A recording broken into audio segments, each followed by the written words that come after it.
오늘 하나님께서 우리에게 주시는 말씀은 출애굽기 3장 5절부터 10절 말씀입니다. 출애굽기 3장 5절부터 10절 말씀, 구약 83페이지에 있습니다. 우리 하나님의 말씀 한 절씩 교독하겠습니다. 제가 5절 먼저 읽겠습니다. 하나님이 이르시되 이리로 가까이 오지 말라. 네가 선 곳은 거룩한 땅이니 내 발에서 신을 벗으라.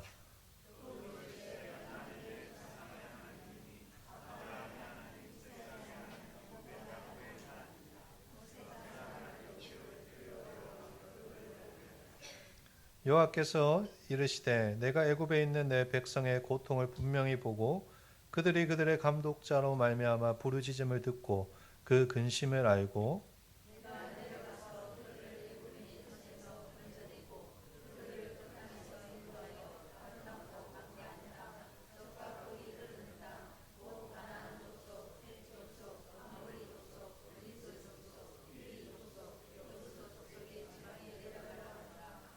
이제 가라. 이스라엘 자손의 부르짖음이 내게 달하고 애굽 사람이 그들을 괴롭히는 학대도 내가 보았으니 이제 내가 너를 바로에게 보내어 너에게 내 백성 이스라엘 자손을 애굽에서 인도하여 내게 하리라. 아멘. 이 시간으로 선포하겠습니다. 은혜 받는 주일 됩시다. 다시 한번 하겠습니다. 은혜 받는 주일 됩시다. 네, 선포한 대로 될 줄 믿습니다. 네, 오늘 말씀을 통해서 우리가 하나님에 대해서 깊이 알아가는 귀한 시간 되기를 간절히 소망합니다. 우리가 살아가다 보면 자기 소개를 해야 할 때가 종종 있습니다. 누군가를 처음 만났을 때, 또 회사에 면접을 보러 갔을 때, 아니면 새로운 단체에 들어갔을 때 자신에 대해서 소개를 하죠. 저도 때로 누군가를 만나면 저에 대해서 소개를 하는데 이름이 특이해서 항상 사람들이 2번, 3번은 묻는 것 같습니다. 안녕하세요, 서지마입니다. 이러면 서지만씨요? 뭐 이렇게 물으시거든요. 그러면 그때마다 사람들에게 앉지마, 오지마, 가지마, 먹지마, 서지마입니다. 이러면 바로 이렇게 기억을 하시더라고요. 그렇게 하니까 잘 기억을 하시더라고요. 오늘 우리가 살펴보는 본문도 하나님께서 모세에게 자기를 소개하는 장면을 기록하고 있는 본문입니다. 지난주에 살펴본 것과 같이 하나님께서 80세가 되어버린 할아버지 모세를 떨기나무 가운데, 꺼지지 않는 떨기나무 가운데 부르셨습니다. 그 떨기나무는 하나님께서 모세를 붙들고 모세 인생을 다시 불태우시겠다라는 하나의 상징적인 부르심이었습니다. 그런데 하나님께서 그렇게 모세를 부르신 후에 이번에는 모세에게 자신을 소개하십니다. 오늘 6절 말씀인데요. 우리 같이 한번 읽어보도록 하겠습니다. 또 이르시되 나는 네 조상의 하나님이니 아브라함의 하나님, 이삭의 하나님, 야곱의 하나님이니라. 아멘.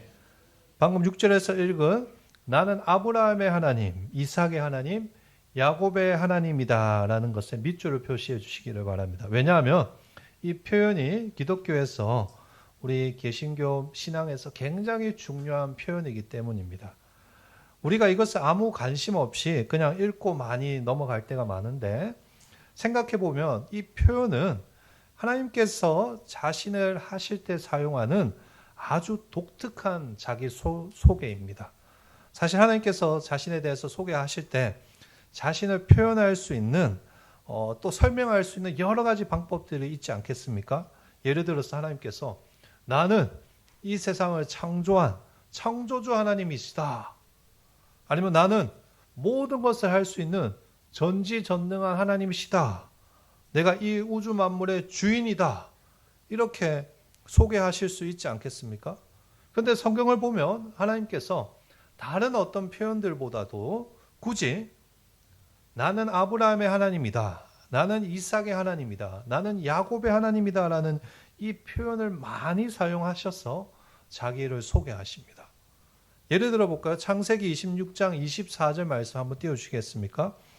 그 밤에 여호와께서 그에게 나타나 이르시되 나는 내 아버지 아브라함의 하나님이니 두려워하지 말라. 내 종 아브라함을 위하여 내가 너와 함께 있어 내게 복을 주어 내 자손이 번성하게 하리라 하신지라. 하나님께서 이삭에게 나타나셨을 때 어떻게 자신에 대해서 소개하십니까? 나는 창조자 하나님이다. 나는 통치자 하나님이다. 그렇게 거창하게 표현하지 않으시고 네 아버지 아브라함의 하나님이다라고 표현하십니다. 이뿐이 아닙니다. 창세기 28장 13절 말씀 또 볼까요? 또 본즉 여호와께서 그 위에 서서 이르시되 나는 여호와니 너의 조부 아브라함의 하나님이요 이삭의 하나님이라. 내가 누워 있는 땅을 내가 너와 내 자손에게 주리니. 하나님께서 이번에는 이삭의 아들인 야곱에게도 나타나셔서 자기는 소개하시는데 뭐라고 소개하십니까? 나는 너의 할아버지 아브라함의 하나님이다. 그리고 너의 아버지 이삭의 하나님이다. 라고 말씀하시면서 아버지 이삭에게 사용하셨던 그 표현 그대로 자기 자신을 소개하고 계십니다. 오늘 말씀도 마찬가지죠. 하나님께서 모세에게 나타나셔서 자신의 조상들에게 사용하신 그 표현 방식을 그대로 사용하셔서 자기를 소개하십니다. 아까 읽었던 출애굽기 3장 6절 말씀 우리 같이 다시 한번 읽어보겠습니다. 또 이르시되 나는 네 조상의 하나님이니 아브라함의 하나님, 이삭의 하나님, 야곱의 하나님이라. 아멘. 여러분, 하나님께서 왜 굳이 자신을 설명하실 때 나는 아브라함의 하나님, 이삭의 하나님, 야곱의 하나님이다라는 표현을 사용하시는 것일까요? 하나님께서 자신을 소개하실 때 되도록이면 좀 전능한 신의 능력과 위대함을 표현할 수 있는 그런 방식으로 자신을 소개하면 더 좋지 않을까요, 여러분? 갑자기 하늘이 막 캄캄해지면서 하늘에서 우레와 같은 목소리가 막 들리면서 내가 전능한 우주 만물의 창조주 하나님이다. 나는 우주의 주관자 하나님이다. 그렇게 자신을 소개하는 것이 하나님을 하나님답게 만드는 것이 아닐까요? 그럼에도 왜 하나님은 굳이 자신을 아브라함의 하나님, 이삭의 하나님, 야곱의 하나님이라고 소개하는 것일까요? 여러분, 우리가 보통 누군가에게 자기를 소개할 때 항상 어떻게 합니까? 자기의 능력이나 자랑할 만한 것을 앞세워서 자기를 소개하지 않습니까? 저는 어느 회사의 CEO입니다. 맞죠? 저는 이 교회 담임 목사입니다. 저는 이 대구시의 시장입니다. 이렇게 자기를 소개하지. 저는 집에서 설거지하는 남편입니다. 이렇게 소개하지 않잖아요. 맞죠? 자기의 능력이나 자랑할 만한 것을 앞세워서 소개하는 것이 당연한 것인데 하나님께서 세상의 창조주와 통치자로서 그 모든 것을 제쳐주시고 하나님을 자신을 아브라함의 하나님, 이삭의 하나님, 야곱의 하나님으로 소개하는 것입니다. 여러분 한번 생각해 보십시오. 아브라함, 이삭, 야곱이 하나님을 소개하는 것에 큰 도움이 되겠습니까?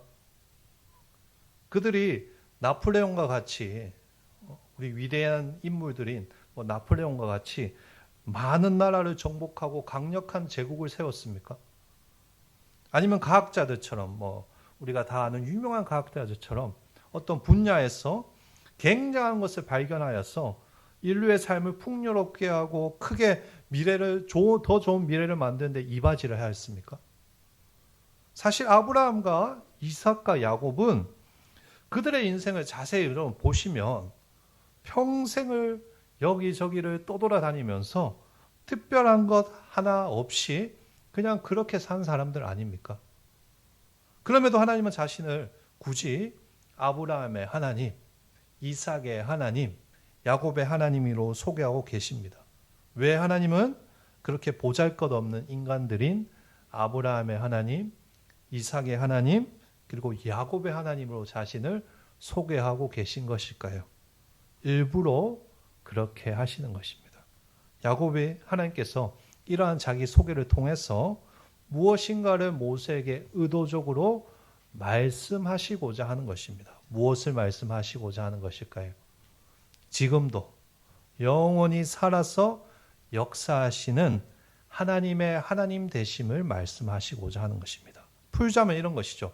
아브라함 때도 나는 아브라함의 하나님으로 존재하였다. 이삭의 때에도 나는 이삭의 하나님으로 존재하였다. 야곱의 때에도 나는 야곱의 하나님으로 존재하였다. 그런데 그들은 다 어떻게 되었습니까? 죽었지만 나는 여전히 살아있다. 한마디로 이런 독특한 자기 소개를 통해서 언제나 살아서 역사하시는 하나님의 하나님 되심에 대해서 알려주고 계신 것입니다. 이 말이 조금 어렵게 들리겠지만 하나하나 쉽게 풀이하자면 이런 것입니다. 먼저 아브라함을 살펴보겠습니다. 우리가 창세기를 통해서 배운 것과 같이 아브라함은 원래 어떤 사람이었습니까? 우상을 만드는 사람이었습니다. 그러나 하나님께서 그런 아브라함을 은혜 가운데 불러주시고 복의 근원으로 삼아주시고 믿음의 조상으로 세워주셨습니다. 그렇다면 여러분, 아브라함은 그 복을 받고 영원히 살았습니까? 오랜 시간을 믿음으로 하나님과 동행하였지만 결국에 아브라함도 나이가 들어서 죽었습니다. 그럼 하나님은 어떻게 되었습니까? 아브라함이 죽자 하나님도 죽었습니까? 그렇지 않다는 것입니다. 아브라함의 죽음과 상관없이 하나님은 여전히 살아 계십니다. 그렇죠? 이삭과 야곱도 한번 생각해 봅시다, 여러분. 하나님께서 이삭의 삶 가운데 늘 함께 하셨습니다. 그러나 이삭도 나이가 들어서 죽었습니다. 그러면 하나님은 어떻게 되는 것입니까? 이삭이 죽자 하나님도 죽었습니까? 그렇지 않습니다. 이삭의 죽음과 상관없이 이번에도 하나님은 여전히 살아 계셨습니다. 야곱도 마찬가지입니다. 야곱의 인생에 하나님이 늘 함께 하셨습니다. 그런데 야곱이 나이가 들어서 죽었습니다. 그러나 하나님은 야곱과 같이 죽지 아니하시고 여전히 살아 계셨습니다. 이처럼 하나님께서는 이러한 독특한 표현을 통해서 그 당시 이집트 사람들이 만든 가짜 신들, 그런 신들과 내가 완전히 다르다는 이야기를 모세에게 하고 계신 것입니다. 당시 이집트는 여러 잡다한 신들을 섬기고 있었습니다. 나중에 우리가 10가지 재앙 때 살펴보겠지만 이집트의 문화에서는 태양신을 비롯하여서 개구리 신, 메뚜기 신, 사막 신, 독수리 신, 나일강 신, 땅의 신, 죽음의 신, 가축의 신 등 수없이 많은 신들을 섬겼습니다. 그런데 그 신들의 모수는 무엇입니까? 살아있는 신들이 아니라 어떤 신들입니까? 죽은 신들이라는 사실입니다. 그것들은 인간이 만들어낸 가짜 신들, 죽은 신들에 불과합니다. 인간이 만든 것은 여러분 영원하지 못합니다. 왜 그렇습니까? 인간이 만든 신은 시간과 공간에 영향을 받게 되어 있습니다. 그래서 인간이 만든 신은 그 문명이 멸망하는 순간 그 신도 멸망하게 되어 있습니다. 이집트가 멸망하니까 이집트의 잡다한 신들이 어떻게 되었습니까? 다 사라졌습니다. 그리스가 멸망하니까 그리스의 그 신들이 다 어떻게 되었습니까? 다 사라졌습니다. 그 많은 신들이 과거의 이야기 속으로 다 사라져 버렸습니다.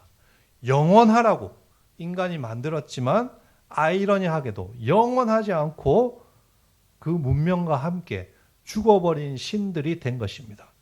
모세는 이집트의 왕자로서 이집트의 그 다실론적인 문화와 그 신앙에 대해서 누구보다 잘 알고 있었던 사람입니다. 그래서 하나님께서 그런 모세를 향해서 자기를 이렇게 소개하십니다. 나는 네 조상 아브라함의 하나님, 이삭의 하나님, 야곱의 하나님이다. 이 표현을 통해서 하나님께서 당신께서 이집트인들이 만든 가짜 신들과 다른 영원히 살아서 역사하시는 하나님이라는 사실을 모세에게 알려주시는 것입니다. 여러분, 우리 하나님은 영원히 살아계신 참 하나님이십니다. 그 사실을 믿으십니까? 그래서 인간의 범주와 한계 안에 갇히지 않고 아브라함 안에 갇히는 것도 아니고 이삭 안에 갇히는 것도 아니고 야곱 안에 갇히는 것도 아니라 시간과 공간을 초월하셨어. 그 백성들과 함께 늘 함께 하시고 늘 우리들을 인도하시고 우리 가운데 역사하시는 하나님이십니다. 이것이 우리의 고백입니다, 여러분. 그러나 그것이 끝이 아닙니다. 하나님이 언제나 살아계셔서 역사하시기 때문에 그것이 주는 또 다른 의미가 무엇인가? 하나님께서 과거의 특정한 인물들만 함께 하신 것이 아니라 지금도 하나님이 택한 그 백성들과 함께 하신다는 것입니다. 그것이 오늘 우리가 모세 이야기에서 살펴보고자 하는 굉장히 중요한 포인트입니다. 하나님께서는 아브라함 때만 역사하신 하나님이 아닙니다. 이삭의 때만 역사하신 하나님이 아닙니다. 야곱과만 함께 하신 그 하나님이 아닙니다. 하나님은 한 시대에 얽매이거나 제한되시는 분이 아니라 하나님이 택하신 백성들과 늘 함께 하시는 분이십니다. 이것이 하나님이 죽지 아니하시는 하나님, 즉 오늘날에도 역사하시는 살아계신 하나님이라는 그것이 주는 메시지입니다. 아브라함과 이삭과 야곱은 죽고 사라졌지만 하나님은 살아계셔서 우리의 하나님이 되기를 원하십니다. 나의 하나님이 되기를 원하십니다. 오늘 6절 표현이 의미하는 것이 그것입니다. 모세야, 너의 조상인 아브라함은 어떻게 되었느냐? 죽었다. 이삭은 어떻게 되었느냐? 죽었다. 야곱은 어떻게 되었느냐? 죽었다. 그러나 나는 어떻느냐? 여전히 살아있다. 그리고 그들이 살아있을 때 그들과 함께 한 것과 같이 나는 이제 너와 함께 할 것이다. 이게 하나님의 자기 소개입니다. 그런 의미에서 아브라함의 하나님, 이삭의 하나님, 야곱의 하나님이라는 이 말씀은 단지 과거에 기록된 이 출애굽기 3장에 기록된 2000년 전의 말씀에 불과한 것이 아니라 지금 여기 앉아있는 여러분, 나 자신에게도 적용되는 현재 진행형 표현입니다, 여러분. 그러니까 지금 하나님께서 이 말씀을 통해서 우리에게 말씀하고 계신 것입니다. 사랑하는 아들아, 나는 너의 조상 아브라함과도 함께한 하나님이다. 나는 이삭과도 함께한 하나님이다. 심지어 그 못된 야곱과도 함께한 하나님이다. 그런데 그 사람들은 죽었지만 난 여전히 지금도 살아있다. 이제 너와 함께 하고 싶다. 내가 너의 하나님이 될 것이다. 사랑하는 딸아, 나는 수많은 믿음의 사람들과 함께한 하나님이다. 그 사람들은 모두 싹 다 죽었지만 나는 여전히 살아있고 이제 너의 하나님이 될 것이다. 우리가 신앙생활을 하면서 가장 많이 경계해야 할 것이, 여러분 잘 들어보십시오. 하나님이 나의 하나님이 되지 못하는 것입니다. 하나님이 나의 하나님이 되어야 됩니다, 여러분. 하나님을 다른 사람의 하나님으로만 생각할 뿐 나의 하나님으로 인정하지 않고 모시고 있지 못한다면 그것은 정말로 안타깝고 불행한 일입니다. 하나님은 예수 잘 믿던 우리 조상, 할머니의 하나님, 우리 부모님의 하나님이 아닙니다, 여러분. 하나님께서는 옛날 우리 조상들의 하나님에 불과한 것이 아니라 지금 나의 하나님이 되고 싶어 하십니다. 지금 나의 삶에서 역사하시고 지금 나의 삶을 이끌어 가시는 살아계신 하나님이 되시고자 지금도 우리들을 부르고 계십니다. 다시 한번 말씀드리지만 하나님은 지금도 살아계셔서 우리를 나의 하나님으로 부르고 계십니다. 오늘 이 예배를 통해서 우리에게 도전하십니다. 그러니 이 부르심 앞에서 마음을 여시기를 진심으로 축복합니다. 하나님께서 모세를 부르시고 모세의 인생을 사용하신 것처럼 내가 오늘 이 시간 하나님께서 주시는 이 말씀 앞에 나는 야곱의 하나님, 나는 아브라함의 하나님, 이삭의 하나님, 야곱의 하나님이다. 내가 이제 너의 하나님이 되겠다는 그 말씀 앞에 우리가 부르심에 순종할 때 하나님이 나의 하나님이 되실 것이고 나를 크게 사용하실 것이라고 믿습니다. 오늘 예배 참여한 우리 한일교회 성도들이 이 하나님의 부르심에 순종하여서 하나님의 사람으로 살아가기를 진심으로 축복하고 축원합니다. 아멘. 그러나 한편 여러분 이해가 되지 않는 구절이 있죠. 바로 7절부터 9절 말씀인데요. 우리 같이 한번 다 같이 3절 말씀 읽어보도록 하겠습니다. 여호와께서 이르시되 내가 애굽에 있는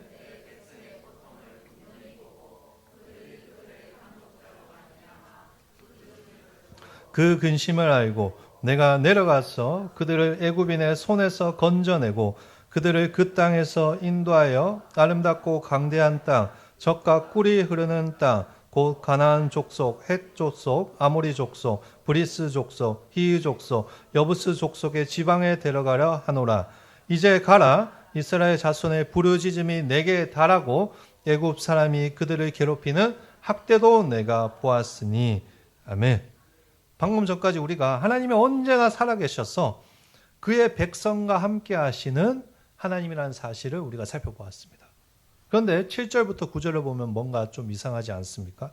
하나님이 살아계셔서 택한 백성들과 함께 역사하신다면서 왜 당신의 백성들을 이렇게 비참하고 어려운 상황 가운데 그대로 두시고 계신 것입니까?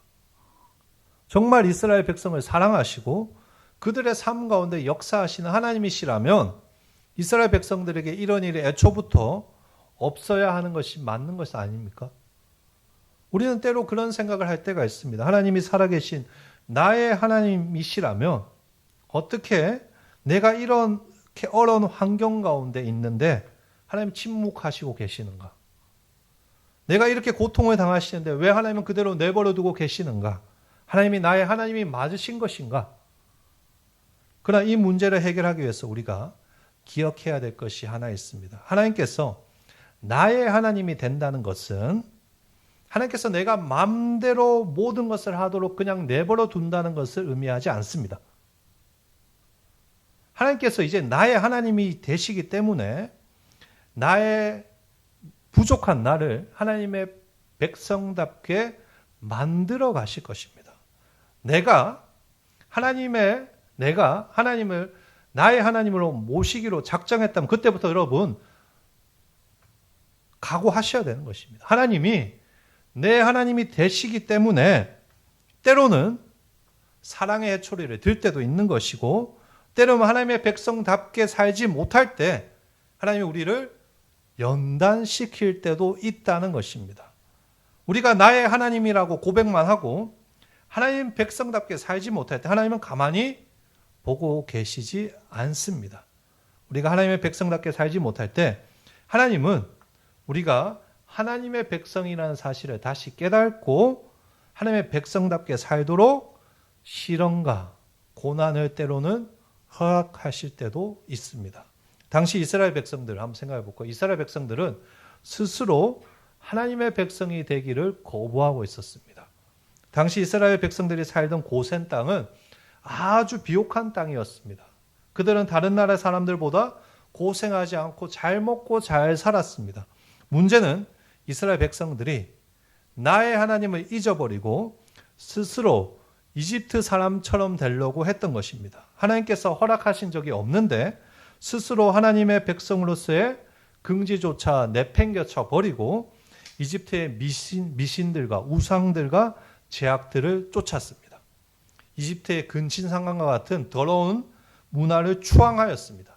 잡다한 신을 섬기는 그 문화를 추앙하며 심히 부패해져 갔습니다. 그래서 결국 하나님께서 그들을 이집트에서 끌어내시기로 결정하셨습니다. 그러기 위해서는 이스라엘 백성들이 무엇을 해야 되겠습니까? 스스로 자신들의 부족함을 깨닫고 하나님을 찾고 하나님께 나아가도록 만드는 것이 중요했습니다. 단순히 이집트에서 탈출시키는 것보다 더 중요한 것은 이스라엘 백성들이 스스로 하나님이 필요하다라고 느끼도록 하는 것이었습니다. 그래서 그들이 탄식하며 하나님께 부르짖을 수밖에 없도록 하나님이 고난을 허락하신 것입니다. 이집트인들로부터 모든 곡물을 다 빼앗겨 버리고 죽기까지 고된 일을 하면서 자신의 자녀들이 바로에 의해서 노예로 살다가 죽는 것을 보게 하셨습니다. 남부럽지 않게 살던 자들이 노예 신세가 되어서 이집트의 명령에 복종하는 인생을 살게 하나님이 그렇게 만드신 것입니다. 그리고 시간이 지나서 그들이 자신의 비참한 상태를 깨닫고 그때서야 내가 하나님의 백성이라는 사실을 깨닫고 하나님을 찾게 된 것입니다. 그런데 여러분 이것이 단순히 출애굽한 이스라엘 백성의 이야기에 불과할까요? 아닙니다. 이것은 우리의 이야기가 될 수 있습니다. 우리는 무지하여서 내가 잘못하고 있다는 것을 스스로 쉽사리 깨닫지 못할 때가 참 많이 있습니다. 하나님을 믿음으로 고백하고 믿고 산다고 말은 하지만 때로는 하나님의 자녀답게 살지 못할 때가 참 많이 있습니다. 하나님은 나의 하나님이시기 때문에 그런 나를 그냥 포기하지 않으시고 때로는 직접 내 삶에 개입하셔서 고난을 허락하시고 하나님을 찾게 만드시는 것입니다. 때로는 고통 가운데 하나님께 기도하게 하시고 때로는 눈물로 하나님의 은혜를 구하게 하십니다. 그러나 하나님께서는 그 모든 눈물과 아픔을 통해서 우리를 하나님의 백성답게 만들어 가시는 것입니다. 10절 말씀인데요. 우리 10절 말씀 같이 읽겠습니다. 이제 내가 너를 바로에게 보내어 너에게 내 백성 이스라엘 자손을 애굽에서 인도하여 내게 하리라. 아멘. 이것이 고난 뒤에 하나님께서 이스라엘 백성들에게 베풀어 주시는 은혜입니다. 하나님의 백성들이 하나님께 나아올 때, 자신들의 잘못을 깨닫고 하나님을 찾고 하나님께 부르짖을 때 하나님은 그 상처를 치유해 주시고 친히 구원자까지 보내주십니다. 하나님은 이스라엘 백성들을 신나게 혼만 내고 멸망당하도록 그저 방치하시지 않습니다. 때가 되었을 때, 그들이 스스로 깨달았을 때 구원자 모세를 보내어 이제 이집트에서 그들을 탈출하게 하시는 것입니다. 그런 의미에서 우리 아까 말씀과 연관시켜 보자면 하나님께서 나의 하나님이 된다는 것은 더 큰 의미를 가질 수밖에 없습니다. 하나님이 나의 하나님이 된다는 것은 하나님이 항상 살아계셔서 나와 함께 하시는 하나님이라는 의미에서 그치는 것이 아니라 우리의 구원까지 담당하신다는 사실입니다. 이게 정말 중요합니다. 하나님이 내 하나님이 되셨다면 나를 처음부터 끝까지 책임지시겠다라는 것입니다. 하나님은 나의 하나님이 되기 때문에 내가 잘못된 길을 가는 것을 그저 보고 계시지 않습니다. 때로는 사랑의 해초리를 들어서라도 하나님께서 우리를 바른 길로 끌고 가시기를 원하시는 것입니다. 성경에 하나님께서 선택한 사람들을 보아도 그것이 너무나 잘 드러납니다. 우리가 오늘 살펴본 아브라함과 이삭과 야곱만 보아도 그렇지 않습니까? 이 사람들은 어떠한 사람입니까? 아브라함은 우상을 만드는 사람이었습니다. 구원받을 조건이 전혀 없었던 사람이었습니다. 이삭은 어떻습니까? 창세기를 여러분 통해서 보시면 아시겠지만 이삭 역시 자기 아버지를 따라서 똑같은 죄를 반복하는 사람이었습니다. 야곱은 어떤 사람이었습니다? 자신의 형과 아버지를 속이고 자신의 뜻대로 살던 사람이었습니다. 솔직히 말해서 이들은 하나님께 아무런 도움이 되지 못할 그런 사람들이었고 하나님의 영광에 전혀 어떠한 유익도 되지 못할 그런 부족한 사람들이었습니다. 그러나 그런 하나님께서 그들의 하나님이 되셔서 그들의 인생에 개입하셔서 그들을 혼내시고 다그치시고 인도하셔서 믿음의 조상으로 세워주신 것입니다. 하나님이 이삭의 하나님이 되셔서 하나님이 이삭에게 복을 주셨고 하나님이 야곱의 하나님이 되셔서 야곱을 통해서 하나님이 이스라엘을 시작하신 것입니다. 마찬가지로 하나님께서 나의 하나님이 되셨다면 우리에게도 그러한 역사를 이루어 내실 것을 여러분 기억하시기를 바랍니다. 하나님께서 우리의 가능성을 보시고 우리의 완벽함을 보시고 우리를 하나님의 백성으로 삼지 않으셨습니다. 우리에게는 아무런 가능성이 없습니다. 그저 은혜로서 우리를 불러주셨습니다. 그러나 하나님은 친히 나의 하나님이 되셔서 나와 동행하시면서 내 인생을 연단시키고 훈련시켜서 하나님의 백성으로 세우실 것입니다. 이것이 나의 하나님이 된다는 더 큰 의미입니다. 사랑하는 성도 여러분, 이제 우리가 하나님을 나의 하나님으로 믿었다면 이스라엘과 같이 고난과 눈물 가운데 하나님께 기도하며 부르짖으며 나아가기를 소망합니다. 하나님을 믿는다고 말은 하면서 어려움과 고난 가운데 하나님께 은혜를 구하지 않으면 누구만 손해입니까? 나만 손해입니다, 여러분. 우리 하늘교회 성도들이 그런 손해보는 안타까운 인생을 살지 않기를 축복합니다. 우리 하나님의 인도하심과 그 인도하심 가운데 주시는 복을 누리며 살아가기를 소망합니다. 여러분, 이번 주 수요일부터 금요일까지 무엇이 있습니까? 부흥회가 있습니다. 왜 우리 교회가 부흥회를 하는 것일까요? 저 좋다고 하는 것일까요? 아닙니다. 저는 좋은 게 하나도 없습니다. 그럼에도 하는 이유는 하나님께 우리가 다시 나아가 나의 하나님 됨을 확인하고 하나님께 은혜를 구하고 다시 위로받고자 회복하고자 우리가 부흥회를 하는 거 아닙니까? 그러니 여러분 빠지지 마시고 다 참여하시고 이번 이 시간 부흥회를 통해서 나의 하나님을 만나시기를 진심으로 축복합니다. 뜨겁게 찬양하고 기도하고 또 이스라엘과 같이 다시 눈물로 하나님께 매달리시기를 바랍니다. 하나님 왜 나를 고난 가운데 두시냐고. 하나님 왜 나에게 이런 상황 가운데 인생을 살게 하시냐고. 이번 이 시간 부흥회를 통해서 여러분 뜨겁게 기도하시기를 바랍니다. 그때 하나님께서 오늘 10절 말씀처럼 모세를 준비하신 것처럼 우리 인생에 또 다른 일을 시작하실 것이라고 저는 믿습니다. 그 사실을 기억하시고 하나님께 은혜를 구하며 나의 하나님, 그 하나님을 믿음으로 고백하며 살아가는 우리 하늘교회 성도들 되시기를 예수님의 이름으로 축복합니다. 아멘. 우리 이 시간 함께 찬양하도록 하겠습니다.